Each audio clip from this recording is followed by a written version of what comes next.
Que le nom du Seigneur soit béni. Bien-aimés, j'aimerais vous exhorter dans un passage que tout le monde connaît. Et j'aimerais parler des siècles présents. Je crois que les siècles, par rapport au dictionnaire français, il est dit, c'est une période bien déterminée. Et bien-aimés dans le Seigneur, par rapport au temps où nous sommes en train de passer sur terre, pour nous chrétiens et enfants de Dieu, nous sommes appelés à marquer une différence entre chrétiens et non-chrétiens. L'apôtre Paul était en train d'exhorter les enfants, l'église de Rome.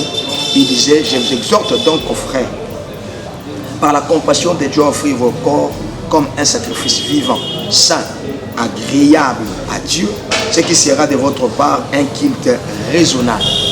Ne vous conformez pas au siècle présent, mais soyez transformés par le renouvellement de l'intelligence, afin que vous discerniez quelle est la volonté de Dieu, ce qui est bon, agréable et parfait. Vous savez bien aimé, aujourd'hui nous ne savons pas faire la différence, marquer la différence entre un chrétien, un enfant de Dieu, et aussi un païen. Parce que le siècle présent est en train de manifester bien de choses, même au sein de l'église.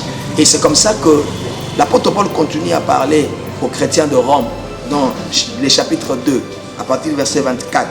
Il est en train de parler aux Juifs, mais nous le prenons à notre temps ici. Il dit, le nom de Dieu, à cause de vous, est blasphémé parmi les païens, comme cela est écrit.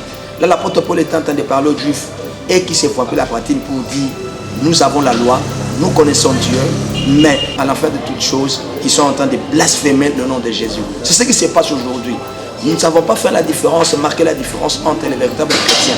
La Bible nous dit, vous verrez de nouveau la différence entre celui qui sert Dieu et celui qui ne le sert pas. Qu'est-ce que nous remarquons? Jusqu'aujourd'hui, les enfants de Dieu ne se conforment pas à la parole de Dieu, mais ils préfèrent vivre comme le monde.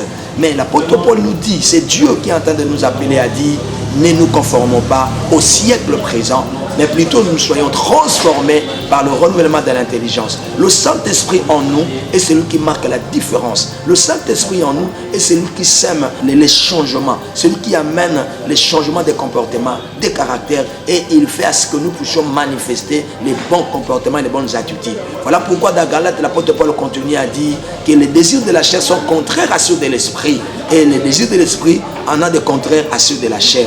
Mais qu'est-ce que nous remarquons jusqu'à maintenant, où nous sommes en train de parler, les peuples de Dieu ne savent pas marquer la différence dans les églises, dans les caractères, dans les habillements, dans leur façon de faire les choses. Aujourd'hui même, les chrétiens ne savent pas s'habiller, ils s'habillent comme les païens, ils sont en train de chanter comme les païens, ils dansent comme les païens, ils font toutes choses comme les païens. Et mais c'est là, au sein de l'église, voilà, le nom de Jésus est blasphémé parmi les païens à cause de nous les chrétiens. C'est ainsi que je vous invite à marquer la différence. Enfants de Dieu, chrétiens, véritables chrétiens. Si on nous appelle des chrétiens, c'est que nous devons manifester les caractères, les attitudes et la nature du Christ en nous, et que le monde voie, sente réellement, nous sommes des chrétiens. Et c'est firent à Antioche, la Bible déclare que c'est pour la première fois les disciples furent appelés des chrétiens. Ils pouvaient suivre certaines personnes comme étant un disciple, mais ils ont senti que ce sont des chrétiens, c'est-à-dire ils font des choses comme Christ. Cela n'était pas venu de Dieu, les termes chrétiens, cela était venu des hommes qui ont constaté les caractères des chrétiens, les caractères de ces disciples, qui étaient transformés, qui étaient renouvelés. Je nous invite à être renouvelés, à marcher selon l'esprit, pour qu'un jour nous puissions vivre le bonheur et que nous puissions permettre à ce que les autres, les païens, viennent au Seigneur. La Bible dit, marchez bien, vivez bien, pour qu'un jour, quand le Seigneur va visiter les païens, ceux qui sont dehors, ayez une bonne conduite vis-à-vis de ceux qui sont dehors. Car le jour où le Seigneur les visitera, ils n'auront pas quelque chose pour nous juger. Mais aujourd'hui, voyez même les enfants, les païens ne savent pas comment venir au Seigneur.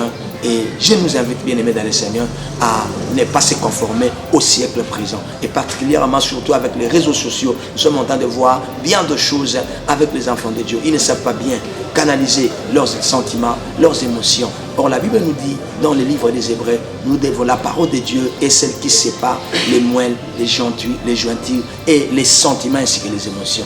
Que le Seigneur, mon Dieu, vous bénisse, vous qui nous avez suivis ce matin.